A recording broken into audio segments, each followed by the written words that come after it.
नमस्कार साथियों, जय हिंद।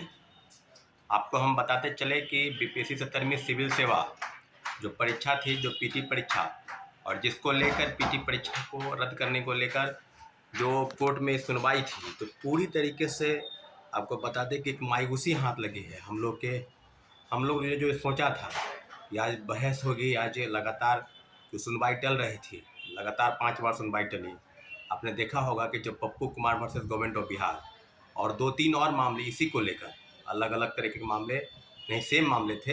एक पीआईएल का मामला था और रीट के मामले थे। सबको लेकर जो सुनवाई चल रही थी, इसको लेकर लगातार हम लोग इंतजार कर रहे थे और जितने भी अभ्यर्थी थे इंतजार कर रहे थे कि 4 मार्च को जो है तगड़ी बहस होगी और निश्चित रूप से हम लोग के पक्ष में फैसला आएगा।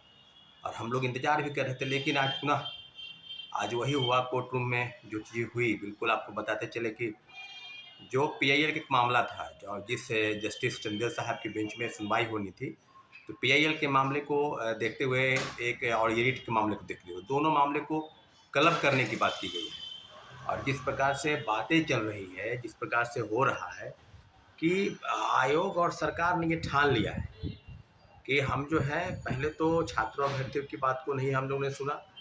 जिस प्रकार से बातें हो रही थी लगातार, आज 80 दिन बीत गए हैं और हम लोग इंतजार में थे कि सरकार जो है छात्रों के पक्ष में फैसला करेगी, मुख्यमंत्री जी फैसला करेंगे। लेकिन बहुत उदासी के साथ हम लोग जो है कोर्ट की तरफ मूव किए और विश्वास के साथ कि कोर्ट में भी न्याय है, न्याय के माध्यम से हम सरकार और आयोग को घेरने का प्रयास करेंगे। लेकिन आज जो है मामला डिवीज़न बेंच में, डबल बेंच में चला दिया, दोनों केस को क्लब करने की बात की गई।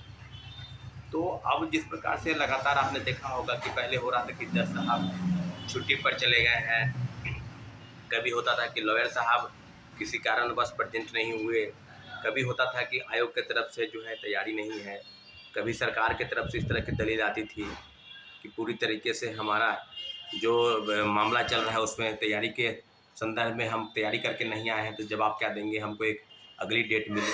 तो ये प्रक्रिया जो है लगातार चली, 5 बार जो है, कभी कुछ के नाम पर, कभी कुछ के नाम पर, और आज पुनः जो है क्लब करने की बात की गई है।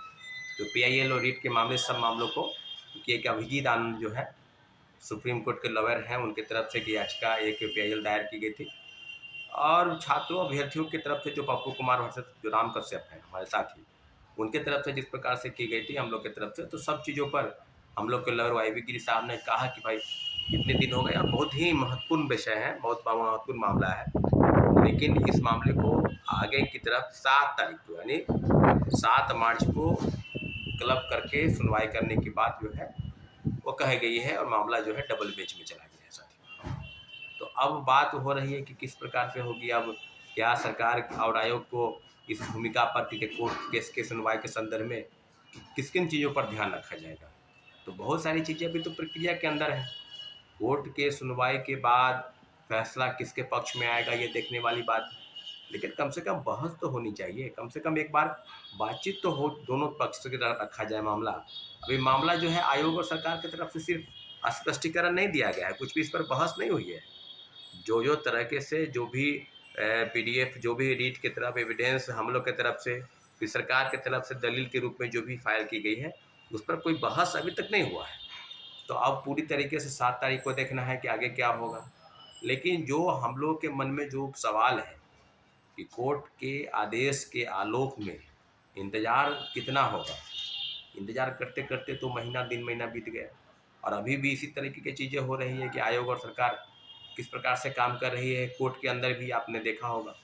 तो बहुत सारी चीज़ें हैं, इसलिए पूरी तरीके से हम लोग 7 तारीख का इंतज़ार करेंगे। लेकिन जो गर्दनीबाग धरना स्थल पर 80 दिनों से चल रहा है, जो हम लोग बैठे हुए हैं और लगातार आयोग और सरकार के समक्ष बार बार जाने का प्रयास कर रहे हैं। अभी विधानसभा का भी सत्र चल रहा है। सत्र के दौरान कुछ विधायकों ने इस मामले को, बीपीएससी 70वीं सिविल सेवा के मामले को उठाने का प्रयास किया है, उनको भी धन्यवाद। और सभी विधायकों से भी आग्रह किया जा रहा है कि जिस प्रकार से गड़बड़ी हुई है सिविल सेवा की परीक्षा में, जिस प्रकार से लगातार एक परीक्षा जो है 2 पाली में आयोजित कराकर और कह रहे थे कि हम जो है नॉर्मलाइजेशन लागू नहीं हुआ, तो 12,000 परीक्षार्थी का जब आप परीक्षा लिए दोबारा 4 जनवरी को और 22 अन्य परीक्षा केंद्रों पर परीक्षा ली गई, तो वहाँ पर किस तरह की विधि व्यवस्था हुई, अलग अलग प्रश्न तैयार नहीं हुए। 150 प्रश्न नहीं हुए, वहाँ 300 प्रश्न हुए। और प्रश्नों का पैटर्न जो है, दूसरी जो परीक्षा हुई 4 जनवरी को, उसको पता चल गया था। तो ये सारे मामलों को, कहीं आंसर की में गड़बड़ी है, कुछ प्रश्नों के गलत उत्तर बताए गए हैं, उसको भी कोर्ट में चैलेंज किया गया है।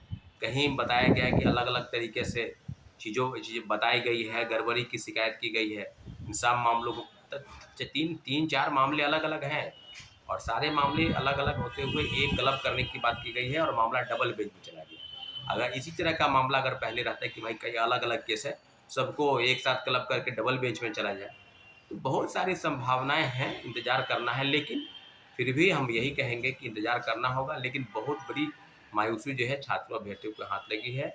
इसके लिए अब कौन दोषी है, सिस्टम दोषी है, आयोग सिस्टम दोषी है।